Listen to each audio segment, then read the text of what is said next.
Nobody brings you better coverage of the teams you're passionate about than these guys. Try some more. This is DJ and PK on 97.5, the KSL Sports Zone. DJ and PK, it's 97.5, the KSL Sports Zone. We're joined now by RSL head coach Pablo Mastroeni. Pablo, good morning. Good morning, guys. Pablo, is your relentless optimism being tested? It's been a rough stretch here, and you're a pretty upbeat guy, but I just wonder, if some days you're like, oh. That's actually a great question. So again, being in this profession for quite some time now is your morning routine is everything, right? You got to wake up, you got to meditate, you got to see the sun, you got to walk, you got to get your mind going in the right way, and you got to frame the type of day you're going to have, right? And so it all starts with the mindset in the morning. And then it also comes down to a couple other things. I think sometimes as a coach, you try to take too much on, right?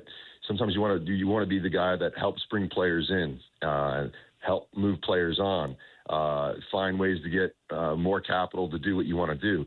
At the end of the day, when you strip it down, and what I've come up with is my job is to only work with the players that are in the building, right? And so when you can simplify it, and how do I get 1% to 2%, not of guys that may come, not of guys that may leave, not of potential signings, but work with the players in the building to get 2% to 3% more from everyone and make the whole greater than the sum of his parts. And so when you strip it down like that, it becomes a really easy thing to do.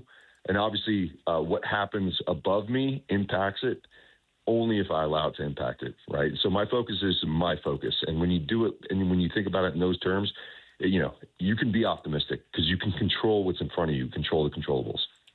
How about the staff, too? It's just as the coach, you got the people above you, so be it, they're above you. But everybody else is probably you're going to be above them, so you're in charge of a lot of different people that go beyond the players or the folks who put on the uni. No, that's absolutely right. And I think the positivity that I come in with every day is critical. And again, I think leadership isn't about the way you feel, right? It's about the way you want others to feel. And so it's a great point, PK, because again, when you're not getting the results, morale is at times waning, and so if I come in heavy, slogging around and thinking about all the things that could be better, I'm not translating the type of energy and emotion we need to get 2% to 3% more from the players, but like you said, from the staff as well. We have a fantastic staff that work so hard and are so motivated to be winners, right? And to achieve something. And so, again, I think it all starts with, myself coming down and making sure that I come in and I have the right type of energy that people can feed off. And if it's good, then we're going to have a positive outcome. And so I'm really deliberate about those aspects of my role, both to the players and the staff when I come into work every single day. There seems to be a fine line here also, Pablo, in being realistic. You don't want to give people excuses so that they don't push and then they don't get the 2% to 3% better. But at the same time, you can't look at a player and say, well, you ought to play like you're on the national team. That's not realistic. And I heard a lot of complaints about the way RSL set up and what the starting lineup looked like against Club Leon. And mostly I heard it after you lost. Now, there isn't a lot of time to complain before, but I'm like, those are some hard decisions. When you see a player as talented and as athletic as the guy that they had running up and down the left side, and then you're like, do you really want to put a defender in his 30s who's experienced and veteran and tough, but that's going to be a lot of sprints in space? Is that really fair to ask that? But also you got a guy who's pretty athletic in his early 20s, and you're like, that's a big ask because he doesn't have the veteran savvy and athletically maybe he matches up. And it's like the perfect answer isn't there. The best answer is Justin Gladden. He's not in the building and on the bench. You can't put him out there. And now you're moving pieces around and trying to make the next best decision. I wonder how much that drags you down and how much you have to talk to players about the expectations. Expect a lot from yourself. I think those are all points. And again, at the end of the day, this is what I spend my livelihood doing, right, is assessing these type of moments, obviously with the staff and making these decisions. The layman sports fan obviously has 1% of the information and they have opinions, right?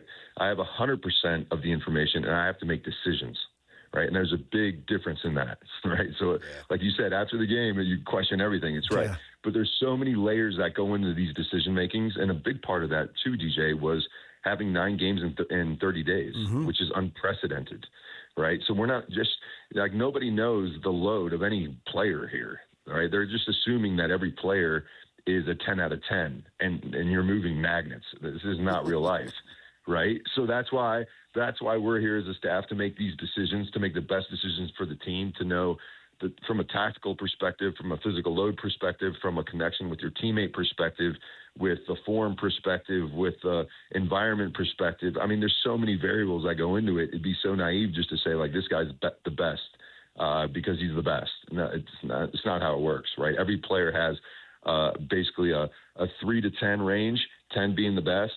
And 10 being the best means tactically, technically, physically, emotionally, spiritually, he's a 10. And very few players play from that space once the season gets started. So now you're operating from like a 3 to an 8, right? Because of wear and tear and the grind of the season. And so that's, and so the part of, like, you're not a national team player, but you need to play to it. I think, my only reservations with that is that's the only way to get to the national team, is to believe that you're that kind of player, right? So Gozo goes from an academy player to potentially being on the World Cup roster.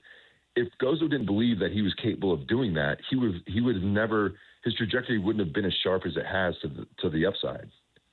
So there's reality, but I think we as humans have the ability to affect reality, right? Because the people that end up doing great things have to have visions of grandeur. It can't happen thinking I'm just going to clock in every day and work a 9-to-5 job. You've got to believe that you can reach that level. And in doing so, you train that way, you eat that way, you live that way.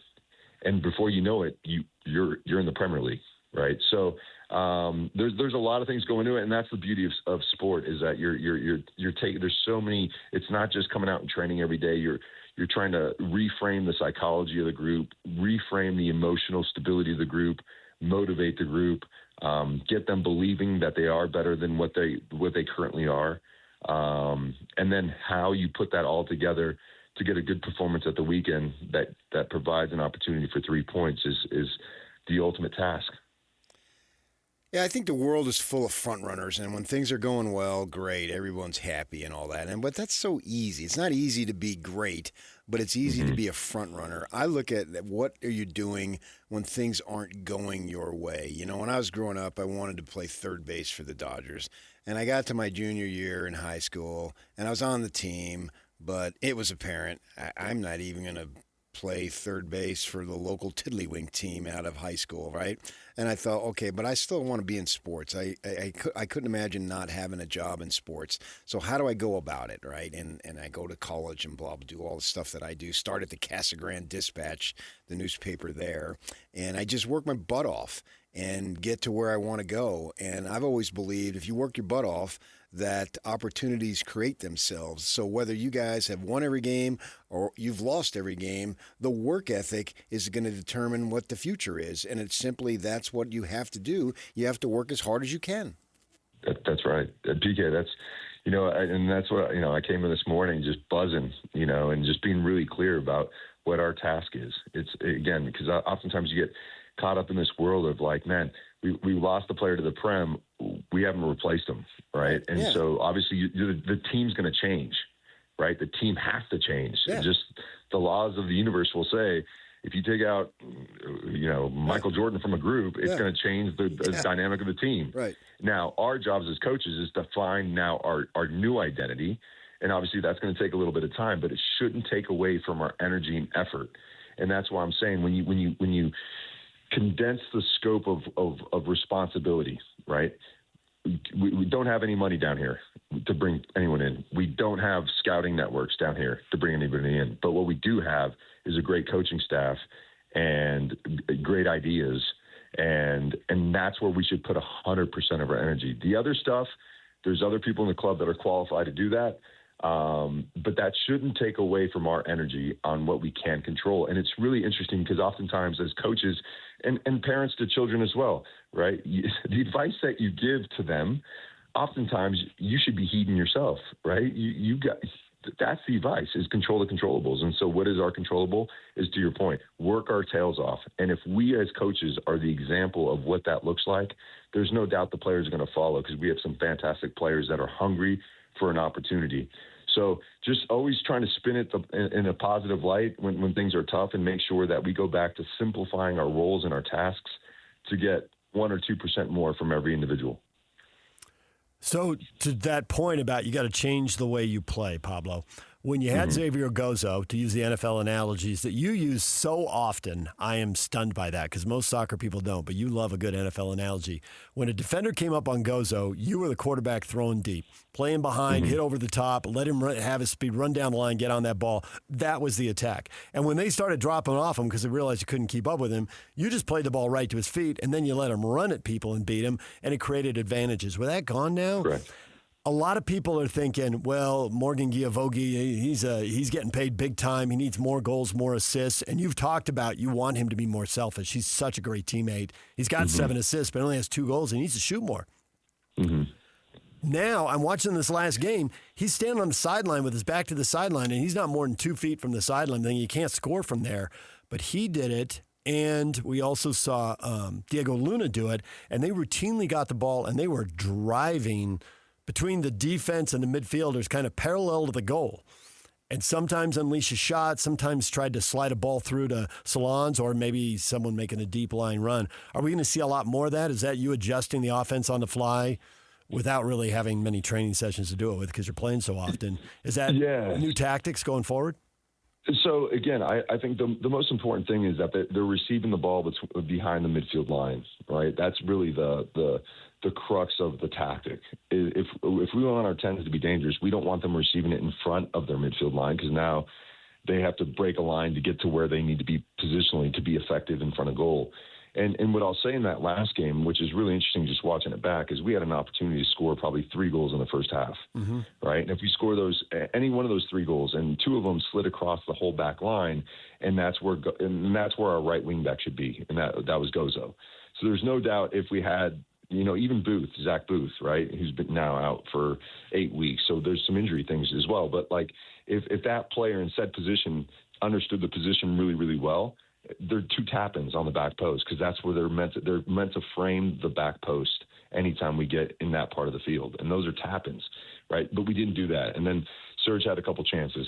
And so that game can easily be 1 or 2-0 going into the break. But it wasn't. So it's not like we're far away, but it's just trying to really solidify what that right wing back position looks like.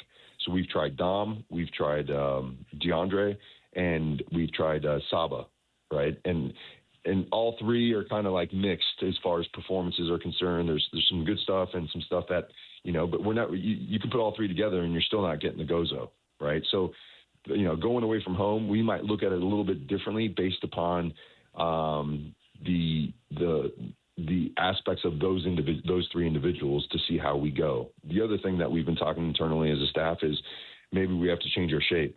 I don't want to jump the gun on that, but how do we put, if we do have Saba and he's more of a winger, how do we put him in a position to be more successful if this is, if we don't have that? So there's a couple things that we're looking at. And like you rightly pointed out, we haven't had time to train in the last 6 weeks.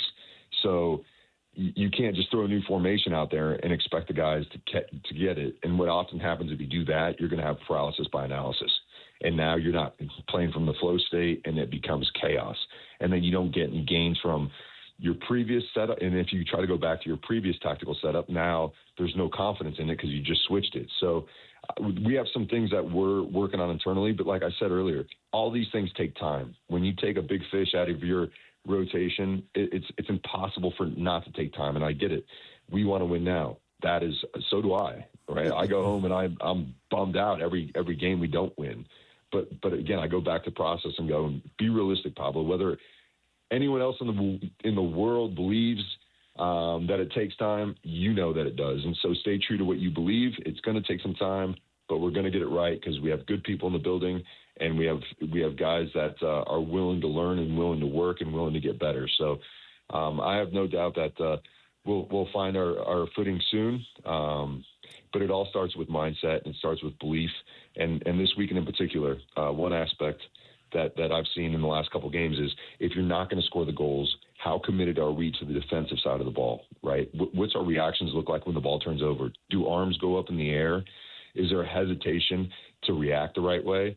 And if that's there, which it has been, it's not good enough, right? We need to have great reactions. We have to be a transition team that responds really well when things don't go our way. And then defensively, we just got to win more duels. We got to be hungry defensively. And so those were the 2 points that I made yesterday to the group, and saying these are 2 non-negotiables moving forward. Regardless of how many goals we score, we've got to be the toughest team to play against and get back that part of our DNA to make sure that whilst we might have trouble scoring goals, but we're making sure everyone is doing what they can to keep our opponents off the board.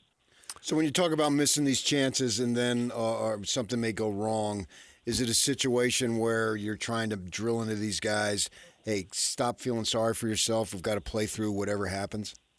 Yeah, that's exactly right, PK. And oftentimes when you say it like that, it doesn't really resonate as much, right? And so how do I say that same thing is, listen, we're in a tough spot, right? That's out of our control. But what is in our control is how we respond to adversity as a group. Yeah. Right. And so I think that that is it. And it's just framing it in a way where, the guys don't feel like like it's just me talking to them, but it's really all of us in the same boat, coaches and players alike. And I think that's one thing that we got away from yesterday's presentation is, again, me being vulnerable as a coach and saying, hey, listen, I feel the same way you guys do. And the onus is on all of us in this room to really pick it up 1% and 2%. And if one of us don't, and that's coaches and players alike, then we're going to be left feeling sorry for ourselves. And so how do we affect that? It's by controlling what we can and having great reactions and working really, really hard for the player next to you. And I think that is a foundational piece to any great team. There were people, and I don't know if you saw the Apple broadcast or not, but you're on the sideline. They took cutaways on the broadcast, and you see some of the faces. And fans want players to take losses hard, right? Mm-hmm. So that's actually usually a positive. But I had like genuine concern from people like Diego Luna looked way down. Okay, well, that's one snapshot. It's a couple cutaways, and, how was he 90 minutes after the game? We don't know because TV cameras are off. So how did he take that? I mean, you want people to take losses hard, but you want them to take them losses hard in a way that they come back with more energy and determination in the next game. So how is he? I know you focus on this kind of stuff a lot, players' mentalities. Yeah, so listen, I think, again, Diego's a competitor, right? Diego's a competitor. And, when he comes out of games, he's always going to be upset, right? And so a lot of that is probably towards himself, like his performance. And he knows that, he could have done more. But the other thing that a lot of people may not know is that he was cramping. And so if you're cramping and you're going for it, you can't be cramping. Like you need 100%. You need to be good physically to be able to produce technically and tactically, right? These are things that are fundamental to being a good attacking player because the spaces that you're working into are tight spaces. And if you can't bounce off your calves, your calves become critical muscle components to Diego's game in particular, where he's doing step overs and dropping shoulders. And so when I think he was upset at himself because he was cramping, obviously upset that he got taken out of the game and couldn't express himself the way he would. And so I think as pros, like everyone digests moments differently, right? And there's not one player. You'll never see a player, DJ, coming out of the game smiling. I'll tell you that. And if they do, they're in the wrong profession. These guys are all hard on themselves. And so whatever any fan says about said player, it multiply that times 1,000,000, and that's how the player feels, right? Because he's a competitor and he wants to be great. And so I think, obviously when you're not getting the results, you're going to see a lot of sad faces, a lot of upset faces, a lot of faces that want, and I think it's important to have those feelings because it's those feelings that you want to make sure you don't feel again, right? So that's actually a motivational tactic subconsciously to make sure that the next week in training, the next game I get, that I'm going to be performing at a level that's not so that I don't feel those same feelings, so that I don't get cramps, so that I don't come out of games, so that I can perform at the level that I'm doing. So I think it's a natural thing. I never look into any of that stuff. You know, I used to, as a young coach, get really upset when players would make a scene when they'd come out of games. And then I realized that it's not about me, right? They might think that it's me they're upset with, but I was a player as well. And when I got taken out of games, I understood why. Whether it was a tactical reason and they needed to put in another attacking player, whether my performance wasn't good on the day, whether I started to fatigue, right? There's so many layers to this thing. And, you know, and then after every game, the guys always come up and say, hey, Pablo, listen, I apologize the way I walked off the field. It wasn't towards you. And I'm like, you get it, no problem. No need to apologize, bud. Like, you know, and regardless of what the reaction's like, they can't come back into the game anyways, right? Yeah. So it's one of these really interesting conundrums when you're coming off. So, but it's the beauty of sport. The emotion piece is great, and if you don't have these lows, then you wouldn't experience the great highs that you do when you're winning and when things are going good and when you're working hard for your teammate. So it's like you can't have night if you don't have day. You know, so it's a part of life. It's a part of the game, and now the onus is on us to you know, lock arms and really dig deep and ask some maybe existential questions about ourselves and go for it, man. And so again, my whole mindset is control what I can, and that's the guys that we have in the building, at the club, in this moment, and for the players to do the same. Control what they can, the way they prepare, the way they execute, and the way they recover. And if we can do those things, I think we'll find a way to a positive side of things. I think the thing that has really impacted, I wonder how many times you've been through this in your career, because obviously as we talked, you know, you draw on so many things, right, that you've already been through. How many times have you been through a situation where, whether you're playing or coaching, where you're missing 20% of the roster? And not just any 20% of the roster. You're missing 6 out of the 30 guys. 3 I would have absolutely penciled in as starters at the very beginning of the year, and 3 more have proven to be useful subs. And some of those guys, a couple of them, they were pretty off the radar. You know, I don't think I expected Griffin Dillon or Zach Booth to play a big role, but they've proven to be useful, and now they're hurt for a significant period of time. Have you been through something like this, being down 20% of the roster? I don't think I've been through this type. And again, I think it has a lot to do with the amount of games that we've played, right, as well. And, you know, Jay Glad, Emeka has been a miss all season long. But the one thing is, again, if you focus on those things, DJ, and you start to get this poor me mindset, you start going down a rabbit hole. You know, it's crazy how the human psyche always wants to turn to the negative. And so that's why I'm so deliberate about the work that I do every morning when I wake up to frame it in a positive way. And then the crazy thing is when you start framing it in a positive way, you start seeing guys in training that are actually who have been training worthy of an opportunity, and they get it. And now we have the next Noel Caliskin. We have the next Zach Booth. We have the next Dylan Griffin. You know, so the next Luka Moisa. So with all of it, if you spin it the right way, because you can choose to see light or dark, the choice is yours.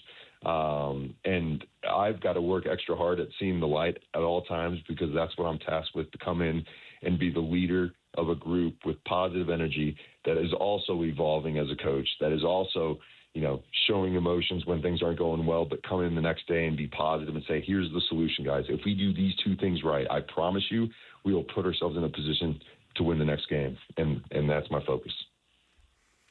Pablo, we love it as always. Thanks for joining us. Colorado Saturday night. We're looking forward to the game. Thank you. Let's go. Thanks, all right. Guys. Hey, we didn't even ask you about your yellow card, Pablo, so you're welcome. He's gone. He don't want to talk about the yellow. Yeah. All right, DJ and PK, this is Pablo Mastroeni. Kevin Graham's coming up. You ready for a massive burst of energy at the top of the hour, PK? Yes, I am. Let's go. I can't wait. 30 minutes. I'm going to be ready when it happens. KG talking football at 9 o'clock. Stay with us right here on The Zone. This is Utah's best coverage of the Utes, Cougars, Jazz, and Mammoth. Here we go. From the guys who have been there for all the biggest moments in Utah sports history. You're listening to DJ and PK on 97.5, the KSL Sports Zone. Join Scotty G and the coach, Tim Lacombe, Tuesday 10 to 2 at Belliston Jewelry, 1155 36th Street in Ogden. Belliston Jewelry, locally made just for you, cherished for generations.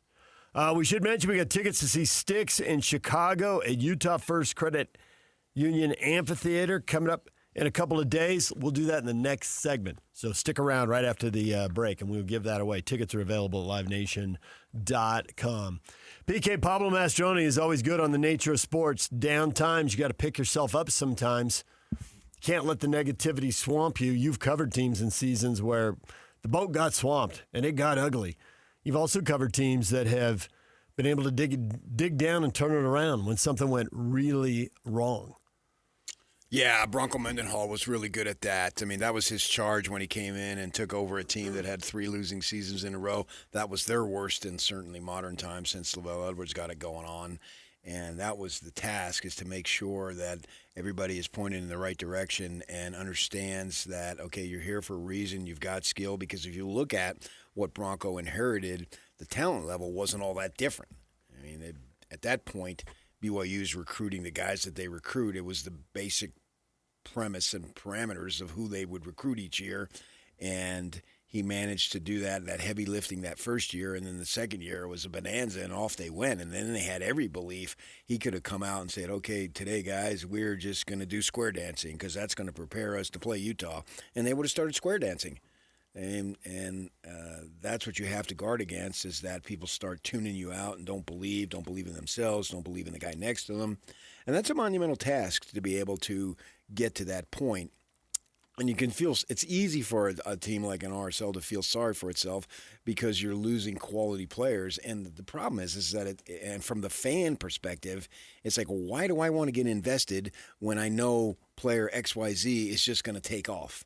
And he's not going to be retained, and it's not going to be there. And so we're going to show promise in April and May, but come July and August, we're going to suck. You're literally ripping the words right out of the mouth of the spouse of an RSL fan who was telling me about that yesterday. Yeah. Said his wife's a pretty good sports fan, and she's getting into it. And now 2 of the last 3 seasons, she's seen these, high-end young players who she's starting to get emotionally attached to as a fan. I mean, Right. She never met them, but and it's like, well, what are we doing?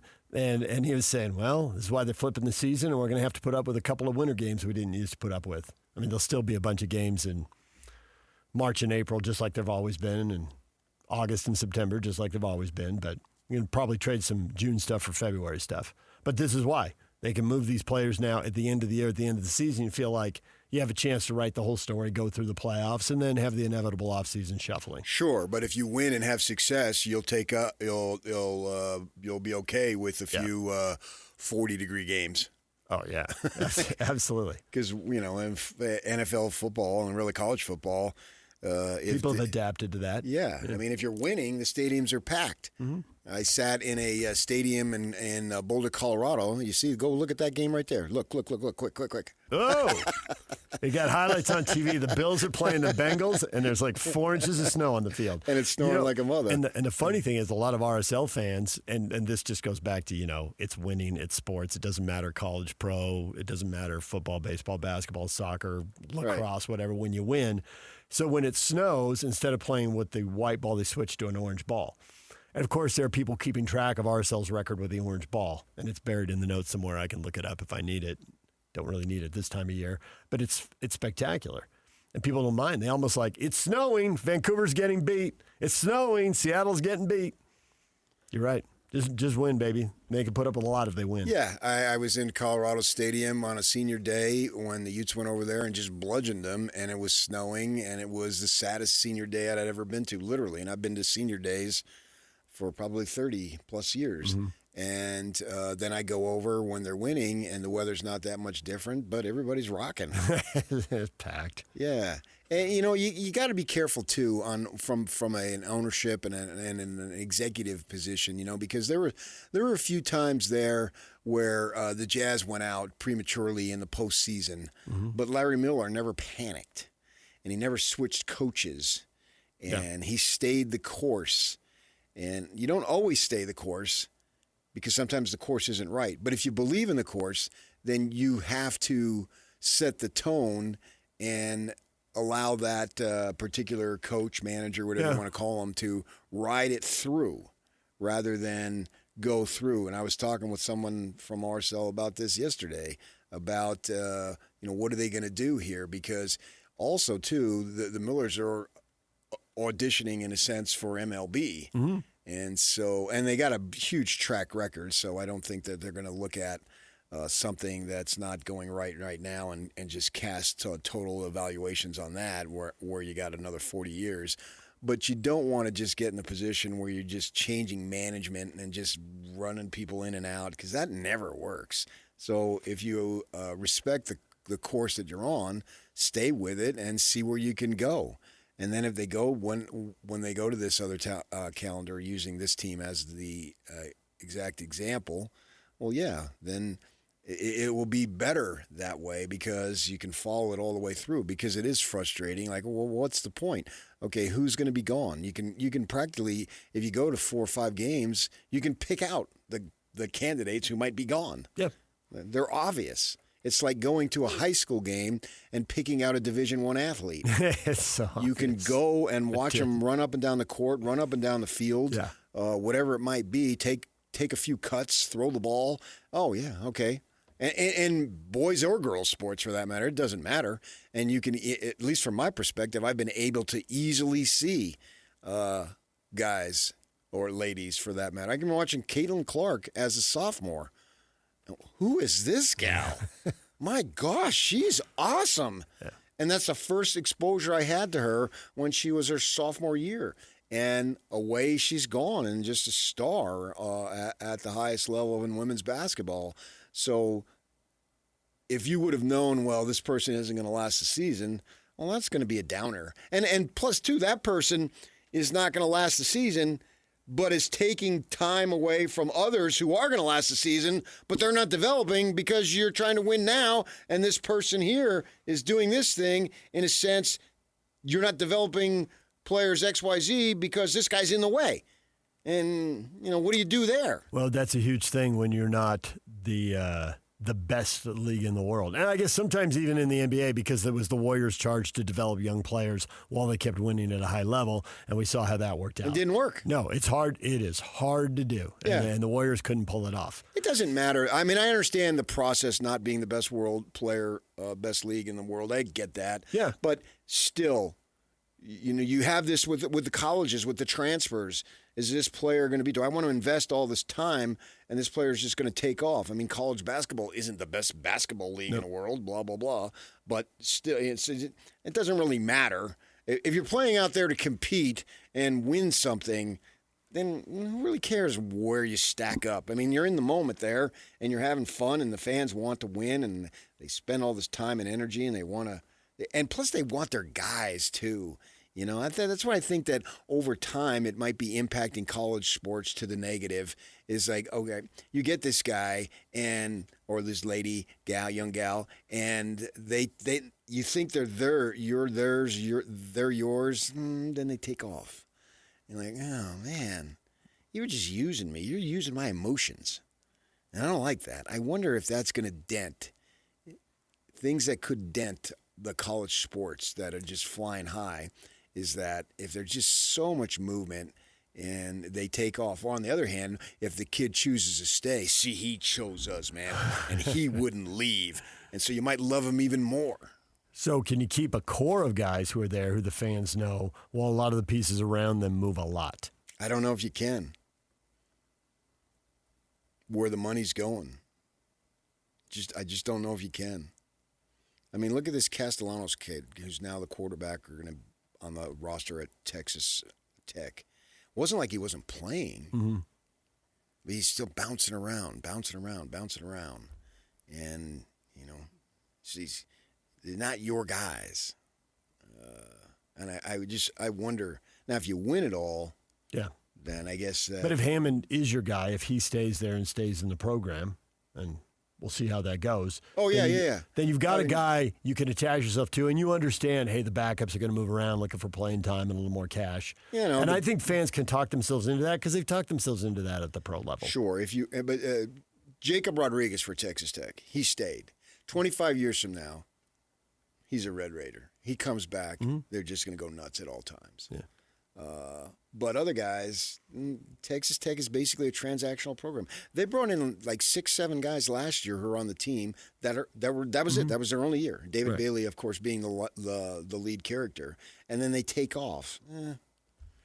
And Sorsby, what would Sorsby have done this year that would have made a difference? And he was just coming there. Is you going to pay him? I just wonder if that can cause a little bit of a dent. Maybe not. Maybe it doesn't. Maybe it has. I think it's something to be concerned about. I mean, I can see why you're saying that. And it's compounded, are you winning or losing? Because if you're winning, the BYU basketball roster has had a lot of transition, right? But they've won a lot, and they've gone to NCAA tournaments, and the fans are still packing the place. The Utes haven't won. They've had a lot of transition. I've definitely seen Ute fans say, I don't know who any of these guys are. They're coming and going.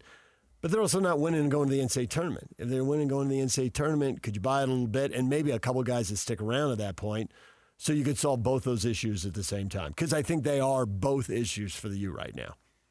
But maybe you solve them simultaneously. Right. DJ and PK, it's 97.5, the KSL Sports Zone. Tickets to see Sticks in Chicago right after the break. Stay with us. Over 2 decades of sports radio dominance in Utah. My favorite. This is DJ and PK on 97.5, the KSL Sports Zone.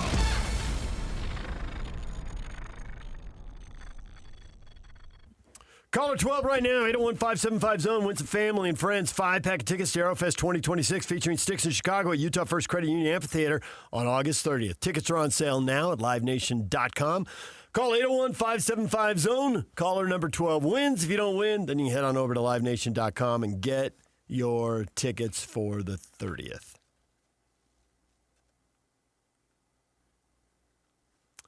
Coming up next Wednesday on the KSL Sports Zone, tickets to the Utah State Fair. So we got that to look forward to. Join us for the Win Tickets Wednesday coming up next week. I've been going to the fair. I always go see a show. Darius Rucker's coming. I'll be there.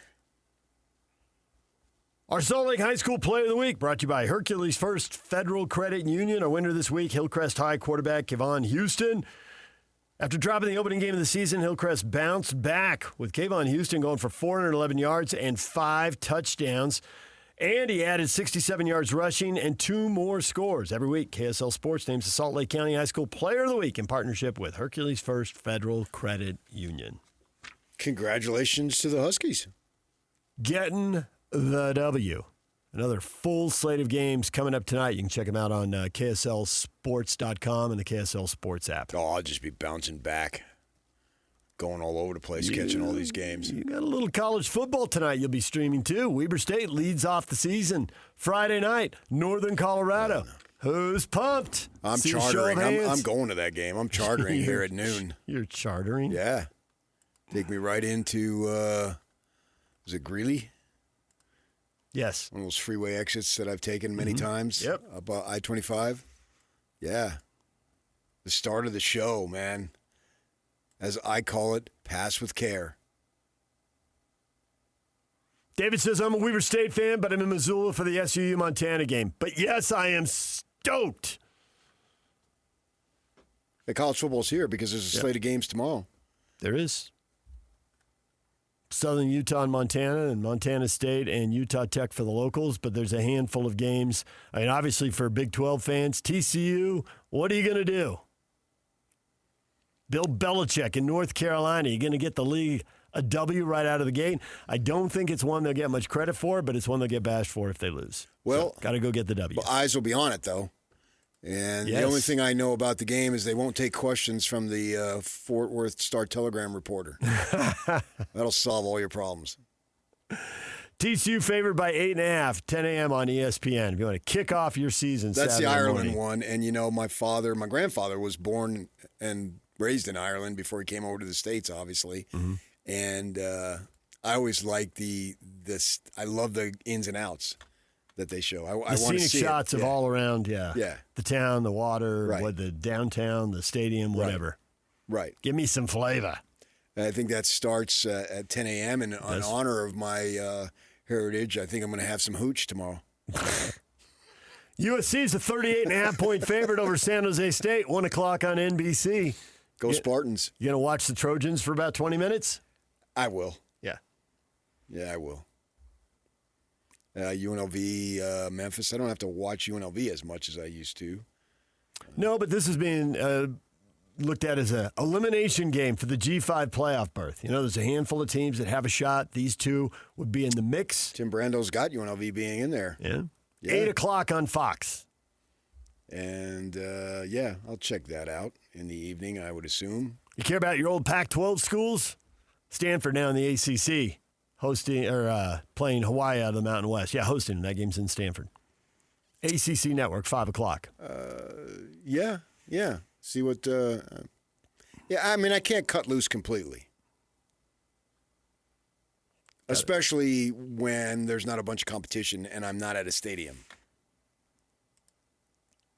So, yeah. Once you get a full schedule, it's a different deal. Right. I'll still follow them, but I may not watch them. And then, too, I used to do, when the Pac-12 was around, I used to watch the games during the week. Oh, yeah, once they had the Pac-12 network and they had those 60-minute recaps, those were kind of cool. You could catch up real fast. Yeah. And the player would go down, he'd get tackled, and then pretty quick there'd be an edit and they'd be back at the line of scrimmage. And I usually watched all of those games, or certainly the stuff that pertained to Utah, or just my personal interest. All right, well, Stanford, Hawaii. There you go. A handful of games to kick off the season tomorrow. We'll take a break. When we come back, we're talking football. Kevin Graham's here next. Brace yourself. Buckle up, as Bowler would say. Kevin will bring the heat next.